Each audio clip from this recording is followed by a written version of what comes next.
आदेश आदेश। जय महाकाल, जय मां कामाख्या। हम गुरु कराल रुद्रतारा कौलाचारी महाराज आप सभी का पुनः स्वागत करते हैं हमारे इस YouTube चैनल महातंत्र ज्ञान 2020 के अंदर। भगवती आप सभी का कल्याण करे, आप सभी को हष्ट पुष्ट रखे, निरोग काय प्रदान करे और आप सभी के जीवन में रंगत मंगत सदैव बनाए रखे। खैर, हम जो है अधिक समय व्यर्थ ना करते हुए कहना चाहते हैं कि आप शीघ्रता से वीडियो को लाइक कर दें, शेयर कर दें, सब्सक्राइब कर दें और बेल आइकन को प्रेस करके जो है ऑल पे क्लिक कर दें ताकि आपको वीडियो की नोटिफिकेशन समय समय पे प्राप्त होते रहे, ठीक, और आपको पता चल जाए कि हमारी नई वीडियो आने वाली है। आज का जो हमारा टॉपिक है वो है नाग सिद्धि के ऊपर कि किन लोगों के पास नाग सिद्धियां होती है और कौन से नाग की सिद्धि होती है, ठीक, क्योंकि नाग राजा बहुत सारे हैं, ठीक। जो मूल जो है नाग राजा हैं उनके बारे में आज हम बताने वाले कि किन के पास स्वतः इनकी जो है सिद्धियां होती है और किस कुल में रह करके उनको स्वतः जो है मूल रूप में जो है नाग देवता की सिद्धि जो है प्राप्त हो जाती है साधकों को, ठीक। तो हम सर्वप्रथम बात करना चाहेंगे कौला मार्ग के बारे में, कौलाचार संप्रदाय के बारे में, जिस संप्रदाय से हम हैं और तंत्र का सबसे बड़ा कुल कामाख्या का कुल काली कुल से हम हैं। इसमें भगवती मोनोशा को जो है मूल रूप में साधक मानते हैं, ठीक। जो राजाओं में जो नाग देवी है वो मात्र एक ही है, याद रखिए। नाग देवता है जो वो 3 है, ठीक, जिसमें सर्वप्रथम तो जो है भगवती मोनोशा है जो नागों की देवी है, जिसने नागों को भी उत्पन्न किया है, ठीक। उसके बाद आता है तक्षक नाग, ठीक, फिर आता है वासुकी नाग, फिर तीसरा आता है कालिया नाग। ये जो 3 नाग हैं ये अपने अलग महत्व रखते हैं, किंतु इन सबसे ऊपर जो है देवी वो है नाग देवी, जिसको मां मोनोशा बोला जाता है। और शाक्त मत का जो भी साधक है वो मां मोनोशा की ही साधना करता है। वाम मार्ग के अंदर, कौला संप्रदाय के अंदर और कामाख्या के अंदर यदि कुछ लोग कामाख्या आए भी हों तो उनको मूल रूप में मां मोनोशा के बारे में तो ज्ञात होगा ही, जिसको कुछ लोग विषहरी माता के नाम से भी जानते हैं। ये देवी अपनी 5 बहनों के साथ, ठीक, जो है कामाख्या में निवास करती है। देवी विषहरी इसको जो है बोला जाता है कुछ क्षेत्रों में, और कुछ लोगों में क्षेत्रों में इसको मां मोनोशा के नाम से भी जो है जाना जाता है। ये नाग देवी के नाम से नाग कन्या कहलाई जाती है। मां मोनोशा की सिद्धि उन लोगों को स्वतः प्राप्त होती है जो शाक्त कुल से दीक्षित होते हैं। मां कामाख्या का जो भवन है वो मोनोशा भवन के नाम से ही जाना जाता है। जो असल मंदिर है वो कामाख्या के साथ में जो मंदिर है वो मोनोशा भवन के नाम से जाना जाता है, जहाँ पे 3 देवियां मूल रूप में कामाख्या के प्रांगण में पूजी जाती हैं। एक महाकाली, एक मां शीतला और एक मां मोनोशा। तो मोनोशा की सिद्धि और शीतला की सिद्धि ये इनको स्वतः ही प्राप्त हो जाती है जो शाक्त कुल से देवी की साधना करता है, ठीक। तो इस नाम के बारे में हम बताते हैं कि किन नाम के साधकों पर विशेष रूप में देवी की कृपा होती है। एक तो होता है र नाम का साधक, ठीक, एक होता है क नाम का साधक, एक होता है उ नाम का साधक, एक होता है ब नाम का साधक और एक होता है म नाम का साधक।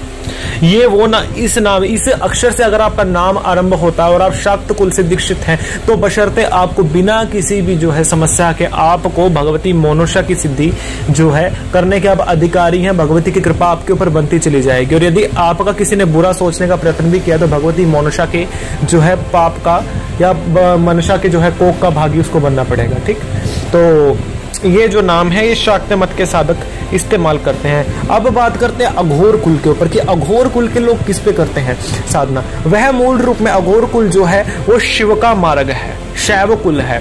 और शैव कुल का जो देव है वो मूल रूप में वीरों का इस्तेमाल करते हैं। वीर में जो आते हैं गुग्गा जहार वीर के नाम से भी लोग इनको जानते हैं और तक्षक नाग के रूप में भी जो लोग हैं इनको जानते हैं, ठीक।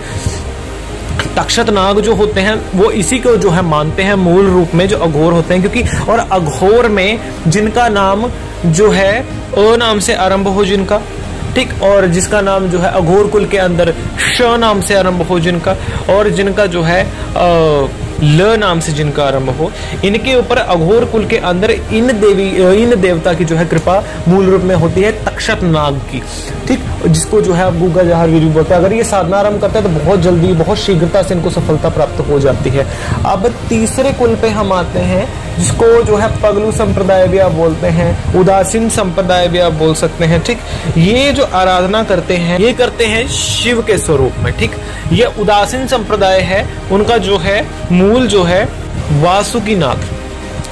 वासुकी नाग वही नाग है जो भगवान विष्णु की शैया के ऊपर भगवान विष्णु के साथ विद्यमान है और बलराम को जो है इनका जो है अवतार माना जाता है वासुकी नाग का, क्योंकि और कली काल में जो है भगवान की रक्षा के लिए और भगवान का जो है सहचारी बनने के लिए वासुकी नाग समय समय पर जो है अपना अवतार लेते रहे हैं। और लक्ष्मण भी जो है वासुकी नाग के ही जो है अवतार माने जाते हैं, क्योंकि त्रेता में जिस समय श्री राम जी जो है आए, उस समय उनके साथ में जो है उनकी सेवा के लिए, उनकी सहायता के लिए नाग देवता ने भी जन्म लिया। ठीक, और पहले छोटे भाई के रूप में, फिर बड़े भाई के रूप में। ठीक, पहले बलराम बने, उसके बाद पहले जो है लक्ष्मण के रूप में अवतार लिया, उसके बाद बलराम के रूप में अवतार लिया। ठीक, तो इसी प्रकार से जो उदासीन संप्रदाय में होते हैं वो मूल रूप में इन देवी देवताओं की जो है कृपा उनके ऊपर बनी रहती है, क्योंकि वो भगवान विष्णु के ज्यादा टच में रहते हैं वो। ठीक, और उनके साथ उनका ज्यादा लगाव रहता है। तो बशर्ते जो भगवान विष्णु के जो प्रिय वाहक हैं नाग देवता, तो उनकी कृपा जो है इनके ऊपर बनती जाती है, जिसको वासुकी नाग के नाम से जाना जाता है। इसमें उदासीन संप्रदाय में श नाम के व्यक्ति, र नाम के व्यक्ति और म नाम के व्यक्ति जो इस संप्रदाय से दीक्षित हो, उनके ऊपर जो है स्वतः इनकी कृपा हो जाती है। ठीक, जो भगवान विष्णु को, क्योंकि ये नाम बहुत प्रिय हैं।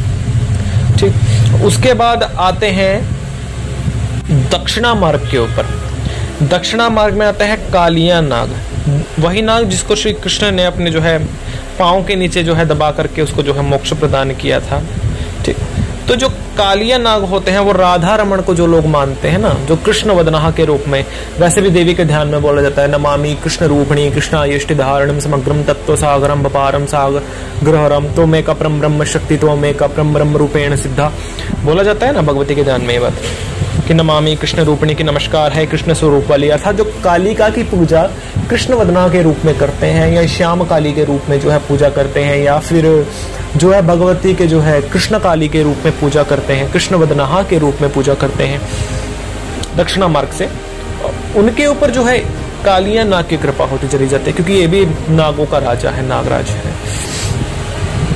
अब बात होती है कि इन नाम वाले लोगों के ऊपर इनकी कृपा किस प्रकार से होती है। इनकी लगन कुंडली के अंदर कभी भी नाग सर्प दोष नहीं होता, ना ही कभी काल सर्प दोष इनकी जो है लगन कुंडली के अंदर होता है।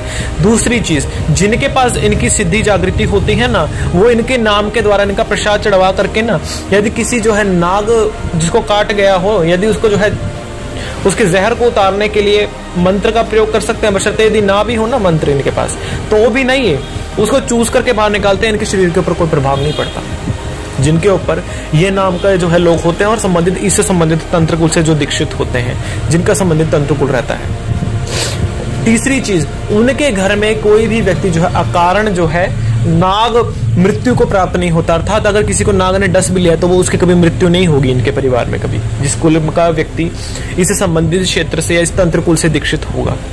ठीक, उस व्यक्ति के पास ना स्वतः ही जो है जमीन में खजाना खोदने की ना शक्ति आ जाती है। उसको पता लग जाता है कि इस जगह के ऊपर ना जो है धन गड़ा हुआ है, बशर्ते उसके ऊपर जो जमीन के अंदर धन होगा उसके ऊपर भगवती लक्ष्मी, उसके ऊपर जो है उसकी सुरक्षा के लिए नाग विद्यमान हो जाते हैं। ठीक, साथ में बुढ़वे, कुड़वे, बाघ और कच्चे कलवे भी जो है उनकी सहायता के लिए आरूढ़ हो जाते हैं। बशर्ते नाग को तो वो पीछे हटा सकता है, लेकिन जो ये हमने शक्तियां बताई है ना, इनको हराने के लिए उसको अत्याधिक घोर तंत्र प्रयोगों को करना पड़ता है, उनको हराना पड़ता है, तब जाकर के वो उस धन को पाने का अधिकारी है। पता चल जाएगा उसको, ऐसी बात नहीं है, पता लगेगा इस स्थान पे है, माया चलेगी बताएगी इस स्थान पे हूं, बशर्ते माया को हटाने के लिए जो शक्तियां उसके रक्षक लगाई गई हैं उन शक्तियों को हराना पड़ता है। अगर नहीं हरा पाएगा तो माया उसके काम की नहीं है। बशर्ते वो नाग देवता को हरा सकता है, बशर्ते जो 3-4 शक्तियां और लगी हैं तो उनको कैसे हराएगा। तो ये वो शक्तियां उन साधकों के स्वभाव में उनके जो है आ जाती हैं, जो संबंधित तंत्रकुल से दीक्षित होते हैं, उनके ऊपर इससे संबंधित नाग की कृपा होती है, भले वो चाहें या ना चाहें। उनके जो है लगन भाव के अंदर जो है सर्प योनि अवश्य बन जाती है उनकी, और सर्प योनि के माध्यम से उनके जितने भी जो अकारण जो कर्म होते हैं वो सर्प की भांति निकल जाते हैं, अर्थात शीघ्रता से उनकी सभी समस्याएं भी दूर हो जाती हैं उनके गुरु मंत्र के माध्यम से। तो अगर वो शीघ्रता से यदि इनकी कृपा के माध्यम से अगर वो सिद्धि करना चाहते हैं तो बशर्ते उनको बहुत शीघ्रता से सिद्धि प्राप्त होती है माता रानी की कृपा से। तो यदि आपके ऊपर इस प्रकार के लक्षण है, या आप लोगों को के ऊपर जो है इस प्रकार की कोई भी यदि है, या उस संबंधित क्षेत्र से आप हैं, तो ये मान लीजिए, समझ लीजिए कि आपके ऊपर इस संबंधित देवी देवता की इस नाग की कृपा है। ठीक, और यही नाग है जो आपको जो है आगे तार सकता है। ठीक, तो इन नागों की कृपा आपके ऊपर जीवन पे सदैव बनी ही रहेगी। और यदि इन संबंधित नाम वाले व्यक्तियों के साथ कोई भी जो है जो हमने अक्षर बताए हैं, यदि कोई पंगा लेने का प्रयत्न करता है या कोई इनको बुरा बोलता है ना, तो उनका बुरा इतनी जल्दी होता है ना कि वो सोच भी नहीं सकता व्यक्ति। उनके शत्रु स्वतः ही जो है परास्त हो जाते हैं, स्वतः ही उनके शत्रुओं का विनाश आरंभ हो जाता है।